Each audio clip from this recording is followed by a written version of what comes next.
Hello everyone, C S Prince Arora this side. आज फिर मैं एक अनदर इम्पॉर्टेंट वीडियो आपके लिए लेके आया हूँ। इस वीडियो में हम स्पाइस एंड स्पाइस प्लस में डिफरेंस क्या है वो डिस्कस करेंगे। स्पाइस प्लस जो फॉर्म है 23 मार्च 2020 को इंट्रोड्यूस हुआ है, तो उसको फिल करते हुए बहुत सारी प्रॉब्लम्स आ रही हैं। तो इस वीडियो में हम डिस्कस करेंगे कि spice form and spice plus form में क्या डिफरेंसेस है। गाइस मेजरली या बेसिकली मोर और लेस फीस सेम है, लीगल कंप्लाइंस सेम है, कुछ प्रोसेस में चेंज हुआ है। तो वो डिफरेंस जो है वही हम इस वीडियो में डिस्कस करेंगे। और स्पेसिफिकली मैं बोलना चाहूँगा ये वीडियो उन लोगों के लिए बहुत ही इंपॉर्टेंट है जिन्होंने आज से पहले कभी स्पाइस फॉर्म फिल किया है मगर अभी तक स्पाइस प्लस फॉर्म फिल नहीं किया है। तो अगर वो ये वीडियो देख लेंगे तो उनके जो सारे डाउट्स है स्पाइस प्लस फॉर्म को लेके, वो डाउट्स जो उनके क्लियर हो जाएंगे और वो स्पाइस प्लस फॉर्म भरेंगे तो उनको कुछ प्रॉब्लम नहीं होगी, या फिर जो प्रॉब्लम होगी उसके वो मेंटली प्रिपेयर होंगे। सो स्टार्ट करते हैं हमारा वीडियो। सबसे बड़ा और सबसे पहला जो चेंज है वो यही है कि स्पाइस फॉर्म जो था वो एक ई फॉर्म था, मगर स्पाइस प्लस जो फॉर्म है वो एक वेब बेस्ड फॉर्म है। तो डिफरेंस क्या है? डिफरेंस ये है कि पहले आप एमसीए पे जाते थे, एमसीए फॉर्म डाउनलोड में जाते थे, तो वहां से आप स्पाइस फॉर्म्स डाउनलोड करते थे, उसको फिल करते थे। फिल करने के बाद अपना अकाउंट लॉगिन करते थे और उस अकाउंट में आप फॉर्म जो है अपलोड करते थे। यानी कि आप अकाउंट को लॉगिन करते थे फॉर्म को फिल करने के बाद। मगर इस जो स्पाइस प्लस फॉर्म है उसके लिए आपको सबसे पहले अकाउंट लॉगिन करना पड़ेगा और अकाउंट में रहते हुए ही आपको उस फॉर्म को फिल करना पड़ेगा। सिंस एक वेब बेस्ड फॉर्म है, यानी कि आप स्पाइस प्लस फॉर्म को तभी फिल कर सकते हैं जब आप अपने अकाउंट में एक्टिव रहेंगे या फिर उस पे रह के ही आपको फॉर्म फिल करना होगा, जैसे कि आप रन फॉर्म फाइल करते थे। सेकेंड डिफरेंस ये है कि स्पाइस प्लस जब स्पाइस फॉर्म था तो उसको भरने के या उसके साथ कंपनी इनकॉर्पोरेट करने के दो प्रोसेस हुआ करते थे। सबसे पहले प्रोसेस में ये था कि आप रन फॉर्म फाइल करते थे, रन फॉर्म फाइल करने के बाद जब वो नेम अप्रूव हो जाता था, नेम अप्रूव होने के बाद आप स्पाइस फॉर्म को फिल करते थे और आप अपनी कंपनी इनकॉर्पोरेट करते थे। सेकंड प्रोसेस में आप डायरेक्ट स्पाइस फॉर्म को फिल करते थे एंड आप नेम के लिए भी फॉर्म फिल करते थे और इनकॉर्पोरेशन के लिए भी सेम फॉर्म फिल करते थे, यानी कि नेम एंड इनकॉर्पोरेशन एक ही फॉर्म में, यानी कि स्पाइस फॉर्म में फिल करते थे और आप अपना इनकॉर्पोरेशन जो प्रोसेस है वो कंप्लीट करते थे। स्पाइस प्लस में भी सेम ऑप्शन है, यानी कि आप दो तरह से कंपनी को इनकॉर्पोरेट कर सकते हैं। पहले प्रोसेस में ये है कि आप स्पाइस प्लस का part A, basically spice plus जो फॉर्म है वो दो पार्ट में डिवाइडेड है, part A and part B. Part A जो है नेम रिजर्वेशन के लिए, पार्ट बी जो है इनकॉर्पोरेशन के लिए। तो दो प्रोसेस से आप कंपनी बना सकते हैं। फर्स्ट प्रोसेस में आप स्पाइस प्लस का पार्ट ए फिल करेंगे, जब कंपनी का नेम अप्रूव हो जाएगा तो उसके 20 दिन के अंदर आप spice plus part B fill करेंगे और आप अपनी कंपनी को इनकॉर्पोरेट कर लेंगे। सेकंड प्रोसेस में आप डायरेक्ट स्पाइस प्लस जो है part A and part B एक साथ भरेंगे और कंपनी को इनकॉर्पोरेट करेंगे। जैसे कि आप स्पाइस फॉर्म में करते थे वैसे ही आप स्पाइस प्लस फॉर्म में भी करेंगे कि एक साथ ही नेम एंड इनकॉर्पोरेशन प्रोसेस को इनिशिएट कर सकते हैं।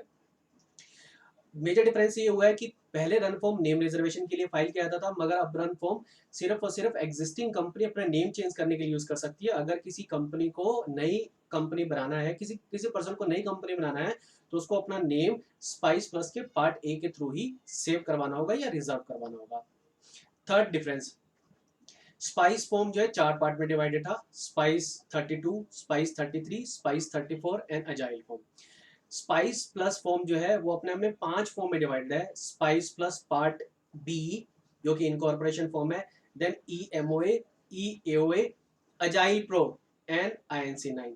पहले अजाइल होता था, अब अजाइल प्रो इंट्रोड्यूस हो चुका है। पहले आईएनसी 9 नहीं होता था, अब आईएनसी 9 जो है इंट्रोड्यूस हो चुका है।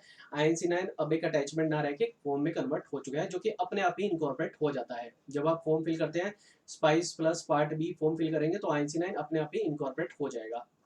अटैचमेंट, पहले mandatory attachment DIR 2 INC 9 utility bill and ownership proof of electricity bill आपको लगाना पड़ता था।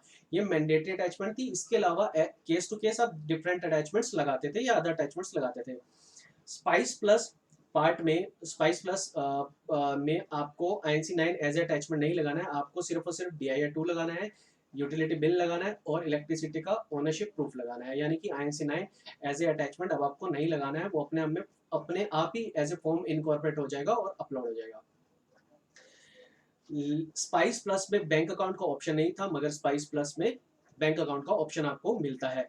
यानी कि जब आप एजाइल प्रो फॉर्म फिल करेंगे तो आपको बैंक अकाउंट को सेलेक्ट करने का ऑप्शन मिलता है। आप अगर जब फॉर्म खोलेंगे तो आपको मल्टीपल बैंक्स दिखाई देंगे, मगर उनमें से सिर्फ 5 बैंक्स एज ऑफ नाउ जो है एक्टिवेट है, या जिनको आप सेलेक्ट कर सकते हैं। कुछ उनमें से पीएसयू बैंक्स है, कुछ प्राइवेट सेक्टर के बैंक्स है। तो आप किसी भी बैंक को सिलेक्ट कर सकते हैं एज पर क्लाइंट भी। जो भी बैंक आपको सिलेक्ट करना है आप उस बैंक को सिलेक्ट कर सकते हैं। बैंक सेलेक्ट करने के बाद जब कंपनी इनकॉर्पोरेट हो जाएगी, कंपनी की ईमेल आईडी एंड कंपनी के जो नंबर होगा, कॉन्टैक्ट नंबर होगा, ऑथराइज रिप्रेजेंटेटिव का जो कॉन्टैक्ट नंबर होगा, वहां पे उनका बैंक अकाउंट का नंबर जो है वो चला जाएगा। वो एक्टिव तब होगा जब ऑथराइज रिप्रेजेंटेटिव कंपनी के जो केवाईसी डॉक्यूमेंट है वो बैंक के साथ कंप्लीट नहीं कर देते हैं। यानी कि अकाउंट नंबर तो आपको मिल जाएगा, मगर वो एक्टिव तब होगा जब कंपनी बैंक अकाउंट के साथ केवाईसी नॉर्म्स, जो भी बैंक के केवाईसी नॉर्म्स है उसको फुलफिल नहीं कर लेती है। और इसके अलावा मेजर डिफरेंसेस ये है कि आप पहले आपको एमसीए से, यही सबसे मेजर डिफरेंस यही है कि आप पहले फॉर्म अलग से डाउनलोड करते थे, उसे फिल करते थे, फिर आप एमसीए पे उसे अपलोड करते थे, मगर अब आपको पहले लॉगिन करना पड़ता है और साथ के साथ फॉर्म को फिल करना पड़ता है। तो since it's a lengthy form, spice form भी लेंदी फॉर्म था, स्पाइस प्लस फॉर्म भी एक लेंदी फॉर्म है, तो काफ़ी टाइम लगता है उसको फिल करते हुए। तो उसके कारण क्या होता है, आपकी जो साइट है या आपका अकाउंट जो है बार बार लॉग आउट हो जाता है, आप एमसीए से बार बार लॉग आउट हो जाते हैं। तो अगर आपने कोई पेज सेव नहीं किया है या आप सेव से पहुंचने से पहले ही आपका लॉग आउट हो जाता है, तो आपने जो भी इन्फॉर्मेशन फिल किया है वो इन्फॉर्मेशन आपको दोबारा फिल करनी पड़ती है। तो काफ़ी इरिटेटिंग लगता है, यानी कि ज़्यादा टाइम लगता है एज कम्पेयर टू स्पाइस। तो ये एक मेजर डिफरेंस है जिसकी वजह से आपको शुरू के कुछ कुछ यानी कि शुरुआत में जो 2-3 कंपनी आप इनकॉर्पोरेट करेंगे तो आपको इरिटेटिंग लगेगा। साथ के साथ स्पाइस प्लस भी एक स्पाइस फॉर्म भी एक कॉम्प्रहेंसिव फॉर्म था। उसमें बहुत सारी सर्विसेज जैसी कंपनी इनकॉर्पोरेट होती थी उन्हें मिल जाती थी, या बहुत सारे कंप्लाइंसेस उनके बच जाते थे at the same moment. Spice plus form भी कॉम्प्रहेंसिव फॉर्म है। इसमें बहुत सारी सर्विसेज या बहुत सारी जो लीगल कंप्लाइंसेज है वो at the moment of incorporation अपने आप ही हो जाते हैं। उनमें से एक ये है कि महाराष्ट्र की कंपनीज का अपने आप प्रोफेशनल टैक्स जो एक मैंडेटरी रिक्वायरमेंट है वो अपने आप ही उनको प्रोफेशनल टैक्स कंप्लाई हो जाएगा या फिर उन्हें मिल जाएगा, जो कि पहले स्पाइस में अवेलेबल नहीं था, मगर अब स्पाइस प्लस फॉर्म में अवेलेबल है। तो मोर और लेस फॉर्म सेम है, उसमें जो इन्फॉर्मेशन फिल करनी है वो सेम है। कुछ एक नए फीचर्स ऐड हुए हैं, 2 से 3 फीचर्स ऐड हुए हैं, वो एक्स्ट्रा बेनिफिट है क्लाइंट्स के लिए, कंपनी के लिए। मगर जो मेजर डिफरेंस है वो यही है कि पहले आपको स्पाइस फॉर्म अलग से फिल करना होता था और एमसीए पर और उसको बाद में अपलोड करना होता था। मगर स्पाइस प्लस फॉर्म जो है एमसीए पे रह के आपके अकाउंट में रह के आप उसको फिल करना होता है, जिसकी वजह से बार बार लॉग आउट होता है। अब बार बार लॉग आउट होने वाली प्रॉब्लम से तो बच नहीं सकते हैं, मगर एक थोड़ा सा आप टाइम सेव कर सकते हैं। जब आप ईएमओ या ईओए फिल कर रहे हैं तो अगर बार बार लॉग आउट होने से बचना चाहते हैं तो आप टैब का बटन यूज कर सकते हैं। टैब का बटन यूज करते रहेंगे तो आप बार बार जो है लॉग आउट वाले ऑप्शन से बच जाएंगे। इसके अलावा भी अगर आपको कोई मेजर डिफिकल्टी आ रही है फॉर्म को फिल करने में तो आप मुझसे पूछ सकते हैं। That's all for the day, thank you very much.